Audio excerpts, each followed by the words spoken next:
অন্তর্বর্তী সরকারে ধর্মীয় দলগুলোর মধ্য থেকে প্রতিনিধি রাখার আহ্বান করে ইসলামী আন্দোলনের আমির মুফতি সৈয়দ রেজাউল করিম বলেন, গেল ১৬ বছরে আওয়ামী দুঃশাসনে যারা দুর্নীতি করে বিপুল সম্পদের মালিক হয়েছেন তাদের সম্পদ ক্রোক করে বিচারের দাবি জানান।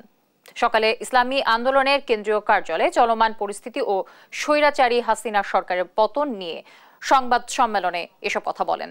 এ সময় আমির অন্তর্বর্তী সরকারকে ৯ দফা দাবিসহ ৬ মাসের মধ্যে নির্বাচন দেওয়ার দাবিও জানান। ডক্টর ইউনূসের প্রতি সমর্থন আছে কিনা এমন প্রশ্নের জবাবে চরমোনাই পীর বলেন, ডক্টর ইউনূস একজন অর্থনীতিবিদ, কোনো রাজনৈতিক ব্যক্তি নয়। তাই তার কর্মপরিকল্পনা কি হয় আমরা সেদিকে নজর রাখব।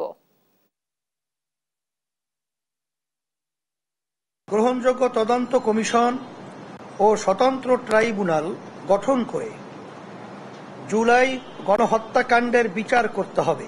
৬ মাসের মধ্যেই আমরা আলহামদুলিল্লাহ আশা করি সুন্দরভাবে আমরা নির্বাচনে অংশগ্রহণ করতে পারবো। এই মন মানসিকতার আলোকেই তো আজকে আমরা ৬ মাসের কথাই বলেছি।